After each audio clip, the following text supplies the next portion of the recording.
నమస్తే రమగారు. నమస్తే జయ. రమగారు, గాసిప్స్ ఇంకొకరి గురించి మాట్లాడుకోవటం. ఎప్పుడన్నా ఒకసారి ఎవరమైనా మాట్లాడుకుంటాం. కానీ అదే పనిగా టైం దొరికితే ఇంకొకరి గురించి సిస్టర్సు, కో సిస్టర్సు, లేకపోతే ఫ్రెండ్స్, ఆఫీస్‌లోనూ అలానే ఉంటారు, బయట అలానే ఉంటారు రమగారు. క్లోజ్‌గా మూవ్ అవుతారు. కొంత ఇబ్బంది రాగానే ఇంకా ఎంతసేపు ఇంకొకరి గురించి చర్చే. అంటే ఇబ్బంది రావక్కర్లా. ఇబ్బంది రావక్కర్లా. ఇంకొకరి మీద మాట్లాడి మనం క్లోజ్ అవ్వాలి. అట్లాంటి ఫీలింగ్స్ కూడా చాలా మందికి ఉంటాయి కదండి. అంటే ఇప్పుడు అసలు సమాజమే అట్లా ఉంది కదా జయ. యాక్ట్రెస్ శ్రీదేవి చనిపోయి ఎన్ని సంవత్సరాలైంది జయ కదా. శ్రీదేవిని ఎవరికి ఇవ్వదలుచుకుని పెళ్లి చేయదలుచుకున్నారో వాళ్ళ అమ్మగారు రోజు ఏదో ఒక వార్తలో కనపడుతుంటుంది. ఇప్పటికీ ఆమె చనిపోయే ఎంతకాలం అయింది, ఆమెకు పెళ్ళయి ఎంతకాలం అయింది, ఎంత వయసు, నియరింగ్ 60 years ఆవిడే. అవును, పిల్లలే పెద్ద పిల్లలే పెద్ద పిల్లలు అయిపోతాయి. ఇప్పుడు మాట్లాడచ్చా? ఇప్పుడు అవసరమా? అక్కర్లేదు. చిరంజీవి గారికి పెళ్ళి, చిరంజీవి గారి పెళ్ళి మనవరాలు కూడా పుట్టిందే. మనవాళ్ళు ఎంత పెద్ద పెద్ద మనవరాలు ఉన్నారు. అవసరమా? ఎందుకు రాస్తారో తెలియదు జయ. నేను ప్రతిరోజు గూగుల్ న్యూస్లో ఇలాంటి ఏదో నేను అనుకుంటా వాళ్ళ పెళ్ళిళ్ళు, వాళ్ళ పేరెంటాలు ఏనాటివి, ఎందుకు అంత పెద్దవాళ్ళు అయిపోయినాక ఆ సంగతులు ఎవరికి కావాలి? లేటెస్ట్ ఆయన సినిమా, ఆయన ఏదో చేశారు, ఆయన ఎక్కడికో వెళ్ళారు, అక్కడ మాట్లాడారు కాదు. ఆ పాజిటివ్ గురించి ఉంటే పర్వాలా, ఇది పాజిటివ్ థింగే. కాకపోతే ఏనాడో జరిగిన వ్యవహారం ప్రపంచానికి అసలు తెలియాల్సిన అవసరమే లేదు, అక్కర్లేదు ఎవరికి. సమాజం అంతా ఇలాగే ఉంది జయ. వ్యక్తులే కాదు, సంస్థలు కూడా ఇలానే ఉన్నాయి. ఇలాగే ఉన్నాయి. నేను ప్రతిరోజు ఆ గూగుల్ న్యూస్ ఫోన్ తీసినప్పుడు ప్రతిరోజు పొద్దున ఎవరో ఒకళ్ళని, నేను అనుకునే డైలాగ్, వీళ్ళ మొహాలు మండ, వీళ్ళకి ఇంకేం పని పాటలేదా? మంచి విషయాలు ఏం చెప్పరా వీళ్ళు? మంచి విషయాలు ఎందుకు? ఇప్పుడు ఇది అసలు మంచి చెడు కాదు, ప్రధానమైనది అనవసరమైన విషయాలు మనం అవే మాట్లాడుకుని, అవే చూసి, అవే తెలుసుకుని ఎందుకు వచ్చింది? ఎంత నెగిటివిటీ స్ప్రెడ్ చేస్తామో తెలియజేయ మనకు తెలియకుండా. అవును, ఎంత నెగిటివిటీ స్ప్రెడ్ చేస్తామో, ఎంత పచ్చిపాపాలు మూటగట్టుకుంటామో, ఎంత టైం తగలబెట్టేసుకుంటామో. Time waste. మరి ఉపయోగపడే మాట ఉండదు. ఒక కాలక్షేపం. నువ్వు కాలక్షేపం అంటే ఏవో కబుర్లు, చిన్నప్పుడైనవి, మన చిన్నప్పుడైనవి, వాళ్ళ చిన్నప్పుడైనవి కాకుండా ఎవరివో ఏమిటో, అందులో సగం నువ్వు విన్నవి కాదు, నువ్వు చూసింది కాదు, నీకు ఎవరో చెప్పినవి, కొన్ని ఊహించినవి, వాళ్ళకు కూడా ఎవరో చెప్పినవి. 2 చెవులకు మారితే, ఇప్పుడు మన ఇద్దరం 3 ఉన్నాం, నువ్వు నేను సాయి ఉన్నాం ఇక్కడ. నేను నీ చెవిలో ఒకటి చెప్పాను అనుకో, నువ్వు సాయి చెవిలో చెప్పి మళ్ళీ వాడు నాకు చెప్తే నేను చెప్పిన మాట నా చెవికి రాదు. అవును, మారిపోతాయి. అవును అవును, పదాలు మారిపోతాయి, అక్షరాలు మారిపోతాయి, చివరికి భావాలు కూడా మారిపోతాయి. అనవసరం కదా ఇవన్నీ. మరి ఎవరో ఒక మినిస్టర్ గెలిచారు, వాళ్ళు పుట్టు పూర్వోత్తరాలు మనం అన్నీ మాట్లాడుకోవటం, అందులో మనకు తెలిసినవన్నీ చాలా తక్కువ. గాసిప్సే ఎక్కువ కదా. గాసిప్సే ఎక్కువ ఉంటాయి. గాసిపింగ్ ఒక ప్రాక్టీస్, ఒక అలవాటు చేయ. కొంతమంది అదే పని మీద ఉంటారు, ఒట్టి పుణ్యానికి వాళ్ళు ఎవరి సంగతిలో మనకు చెప్తారు. ఎందుకు వాళ్ళ సంగతులు మనకి? ఎవరో కలిశారు, వాళ్ళ సంగతులు. ఎవరో మన పరిచయస్తులు, వాళ్ళ సంగతి. ఎవరో 1 minute ఎవరో మంచి కనిపించారు, వాళ్ళ గురించి వదిలేరు. ఎక్కడ వదలరు, మాట్లాడతారు. పైగా తెలిసినవి తెలియనివి, మధ్యలో స్వకపోల కల్పితాలు ఉంటాయి, కొన్ని సొంతంగా మనమే వేసేసేవి. వీటి వల్ల ఏమీ లేదు. ప్రధానమైనది నెగిటివ్ ఫోర్సెస్. మీరు ఇతరుల గురించి గాసిపింగ్ చేస్తే ఏదో ఒక రోజు మీ మీద కూడా సేమ్ గాసిపింగ్ జరుగుతుంది. గాసిప్ అంటేనే నిజం తక్కువ అని అర్థం. అందులో ఏవో గాలి కబురు. గాసిపింగ్ అంటే గాలిలో వచ్చేటప్పుడు 1,00,000 వస్తాయి. నిజం అయ్యేందుకు అవకాశం ఉంటుందేమో చాలా కొంచెం. మనం అబద్ధాలు పంచుతాం, అందులో కొన్ని వాళ్ళు చెయ్యని తప్పులు. మనం ఇదివరకు చెప్పలేదా, తీలా పాపం తల పిడికెడని. కరెక్ట్. ఒకరికి వాళ్ళదేదో వాళ్ళ తప్పేదో ఉండుంటుంది 1%. మనం అందరం మాట్లాడుకుని అందులో 100% తలా 100 పనిచేసుకుంటాం. ఆస్తే పాస్తే అమ్మ తీసుకోవడానికి మనం బరే ఏదో పావులా అర్ధ వస్తుందంటే ముంత మసాలా అయినా వస్తుంది రూపాయికి. ఇప్పుడు ఏమొస్తుంది గాసిపింగ్ తోటి? అది కూడా రాదు కదా. తలా పాపం తిలా పిడికెడు వస్తుంది, అది మాత్రం వస్తుంది. 100% మనం పుచ్చుకుంటాము. ఇప్పుడు మనం 4 స్నేహితులు కలిసామనుకో, రాని వాళ్ళ గురించి కొంచెం మాట్లాడుకుంటాం. లోక సహజం అమ్మా. ఒకసారి మాట్లాడి వదిలేస్తే పర్వాలేదు.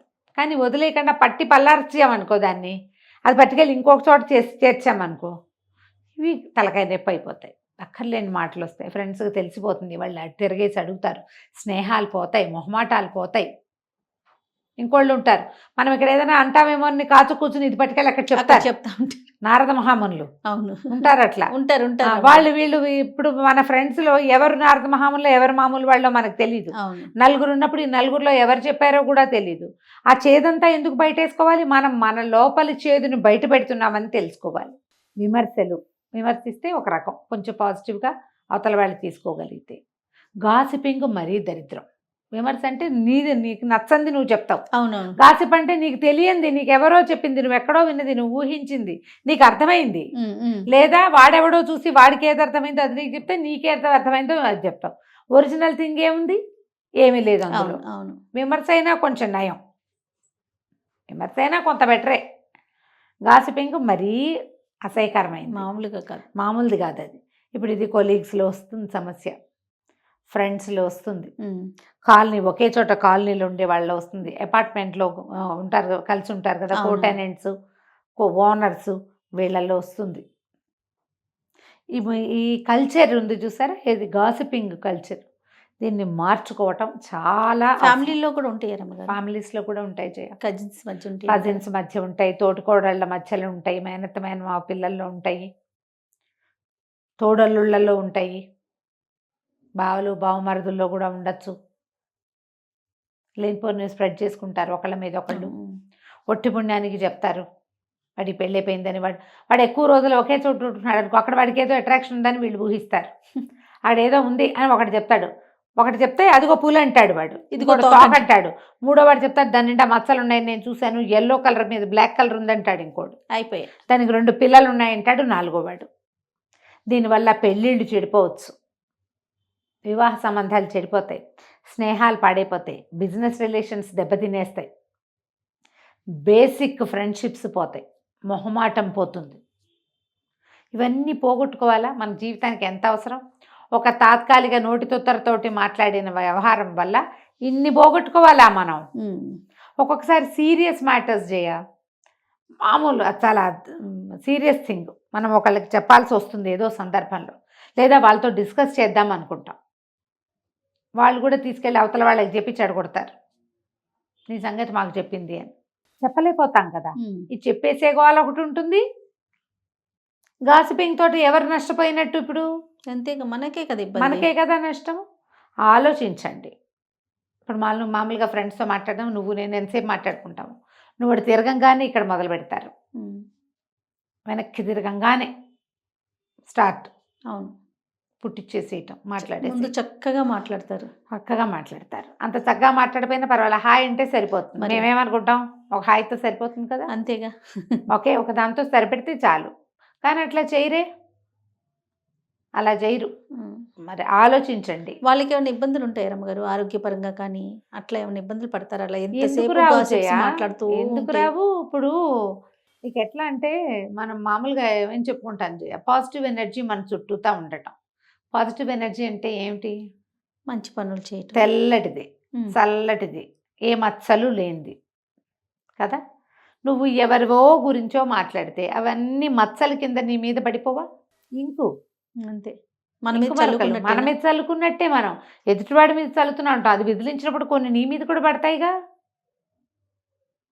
లాంగ్ రన్లో ఆరోగ్యాలు పాడైపోతాయి జయ. వీళ్ళకి గాసిప్ చేసే వాళ్ళకి మంచి ఆరోగ్యాలు ఉండవు. మనం ఏదో ఒక కథ చెప్పాం కదా, అత్యుత్తమ ధర్మం. ఎంతసేపు మాట్లాడే వాళ్ళకి నాలుక పళ్ళు పాడైపోతాయి, ఎదుటి వాళ్ళ గురించి చెడుగా మాట్లాడే వాళ్ళకి నాలుక పాడైపోతుంది, రుచి తెలీదు. గాసిపే రుచి, అంతే. అనారోగ్యాలు పాలవుతారు, యాసిడిటీలు వస్తాయి. ఎందుకు వచ్చిన గోళలు ఇవన్నీ? హాయిగా ఉండొచ్చు కదా. ఎప్పుడో ఒకప్పుడు ఎవరో ఒకళ్ళ గురించి చెడుగా మాట్లాడాల్సే వస్తుంది. ఒక ఊరుకోలేని ఆక్రోశం మన లోపల ఉంటుంది. ఇది మానవ సహజమైనవి. విమర్శించటము మన లోపలి చేదుని కక్కిస్తే కానీ తోచని ఒక పరిస్థితి. అంటే మన మనసుని కంట్రోల్ చేసుకోలేకపోతాం. మనుషులకి సహజం అది, కానీ దాన్ని అలవాటు చేసుకోవద్దు. అంతే, మానవ సహజమైనది. తప్పవుగా అన్నీ ఉంటాయి కదా జయ మనుషులకి. ఈర్ష్యాద్వేషం, రాగద్వేషాలు మానవ సహజమైనవి. ఎప్పుడూ మంటగా ఉంటుంది. చూసాను లేదని ఇలాగే చెప్తుంది, అలా ఏదో అంటాం. కానీ అంతమందికి అలవాటుగా చేసుకోవద్దు. అలవాటు చేసుకోవద్దు. అలవాటు చేసుకుంటే దానికి మీరే ఒక్కొక్కసారి దొరికిపోతారు. మీ చుట్టూతా ఎప్పుడు నెగిటివ్ ఎనర్జీ వచ్చేస్తుంటుంది. మీకు ఏదైనా అనారోగ్యం వచ్చే అవకాశం ఉంటుంది. మోర్ ఓవర్ ఇంకోటి చెప్తానంటే, మిమ్మల్ని ప్రజలు నమ్మడం మానేస్తారు. అంతేగా. నువ్వు మీకు ఆ చెప్పేది పేరు వచ్చేస్తుందిగా. దొంగమాటలని తెలిసిపోతుంది, నమ్మరు. ఆలోచించి మాట్లాడండి. తప్పకుండా అండి. నమస్తే. నమస్తే జయ. సుమన్ టీవీలో మీ పర్సనల్ అండ్ బిజినెస్ ప్రమోషన్స్ కోసం కింది నెంబర్కి కాంటాక్ట్ చేయండి.